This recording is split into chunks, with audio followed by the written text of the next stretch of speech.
मैं नौकरी करने नहीं आया वाले बयान का हो गया खुलासा। योगी ने यूं ही नहीं दिया था इतना बड़ा बयान। तो बनता मैं यहां नौकरी करने नहीं आया हूं, कतई नहीं। मैं यहां पे इस बात के लिए आया हूं कि अगर वो करेगा तो भुगतेगा भी फिर, और इसीलिए मैं यहां पे आया हूं। आखिर बयान के पीछे की क्या थी वजह? बुलडोजर बाबा का क्या था इरादा? सुनकर आपका भी चकरा जाएगा दिमाग। योगी ने एक तीर से 7 दिए 3-3 निशाने। क्या राहुल अखिलेश के साथ मोदी साहब को भी था योगी का अल्टीमेटम? योगी के बयानों ने सोशल मीडिया पर भूचाल मचाया, बड़े बड़े नेताओं को पसीना आया। जी, लोकसभा चुनाव नतीजों में यूपी से बीजेपी को सबसे बड़ा नुकसान हुआ, जिसके चलते राज्य के सीएम योगी का काम करने के तरीके पर सवाल उठे। इतना ही नहीं, संगठन और सरकार में समन्वय को लेकर भी मुख्यमंत्री को ही निशाने पर लिया गया, और निशाने पर लेने वाले कोई और नहीं बल्कि उनके ही डिप्टी सीएम यानी कि केशव प्रसाद मौर्य रहे। उन्होंने राज्य की कार्यकारिणी के दौरान ये तक कह दिया था कि संगठन सरकार से बड़ा नहीं हो सकता। सीएम योगी के सामने केशव प्रसाद मौर्य का बयान ही काफी था। इसके बाद ये कयास लगाए जाने लगे थे कि संभवतः सीएम योगी को हटा दिया जाएगा। राजनीतिक गलियारों में जारी चर्चा के बाद पीएम मोदी की बीजेपी के मुख्यमंत्रियों के साथ हुई बैठक भी काफी चर्चा में रही। सोर्स ये भी बताते हैं कि बीजेपी को हुए नुकसान की रिपोर्ट भी योगी ने पीएम मोदी और अध्यक्ष जेपी नड्डा को सौंप दी है। इसके बाद शुरू हुए विधानसभा के सत्र में सीएम योगी का पुराना अंदाज देखने को मिल रहा है। खास बात यह है कि वो एक तीर से कई निशाने साध रहे हैं। दरअसल उत्तर प्रदेश के मुख्यमंत्री योगी ने विधानसभा में आक्रामक अंदाज में कहा कि वो सरकार में नौकरी करने के लिए नहीं आए। उन्होंने विपक्ष को निशाने पर लेते हुए कहा कि जो भी अराजकता पैदा करेगा वो उसका अंजाम भुगतेगा। उन्होंने इस दौरान ये भी कहा कि कुछ लोगों को बुलडोजर से डर लगता है, लेकिन कानून तोड़ने पर तो बुलडोजर चलेगा ही चलेगा। ध्यान देने वाली बात यह है कि बीजेपी के सहयोगी और योगी कैबिनेट में मंत्री संजय निषाद ने ही बुलडोजर एक्शन को लेकर आपत्ति जताई थी। माना जा रहा है कि बुलडोजर का जिक्र करके उन्होंने सपा को तो निशाने पर लिया ही, लेकिन उनके निशाने पर संजय निषाद भी थे।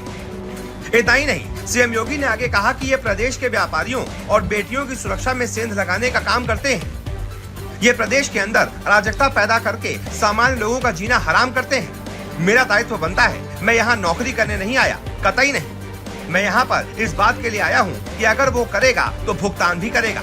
मैं इसीलिए यहाँ आया हूँ कि हम लोग उससे लड़ेंगे। ये लड़ाई हमारी सामान्य लड़ाई नहीं है, ये प्रतिष्ठा की भी लड़ाई नहीं है। मुझे प्रतिष्ठा प्राप्त करनी होती तो मुझे इससे ज्यादा प्रतिष्ठा अपने मठ में मिल जाती है। कोई आवश्यकता नहीं है मुझे।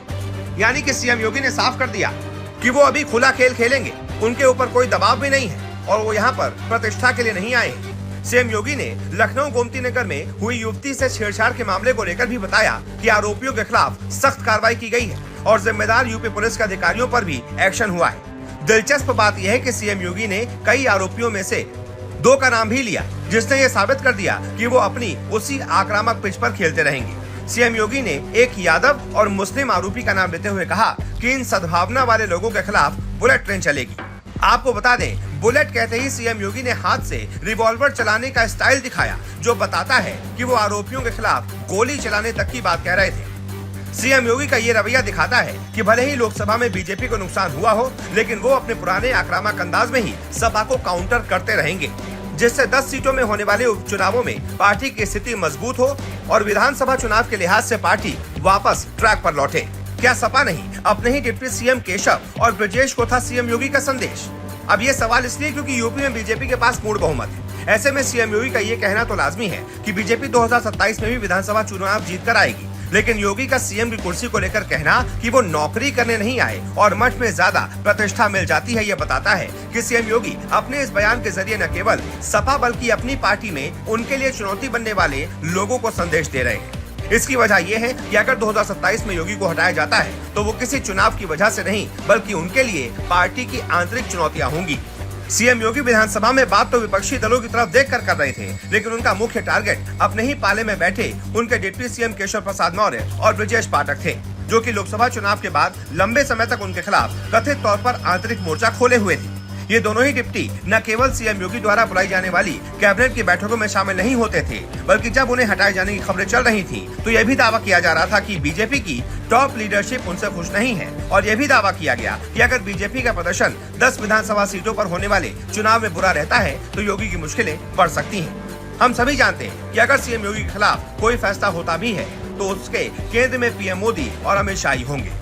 ऐसे में विधानसभा के पटल से वापस अपने मठ यानी गोरखनाथ पीठ जाने की बात करके सीएम योगी ने बता दिया है कि उन्हें अगर सीएम की कुर्सी से हटाया भी जाता है तो उन्हें कोई फर्क नहीं पड़ेगा, लेकिन जब तक वो कुर्सी पर रहेंगे तब तक ऐसे ही आक्रामक अंदाज में काम करते रहेंगे।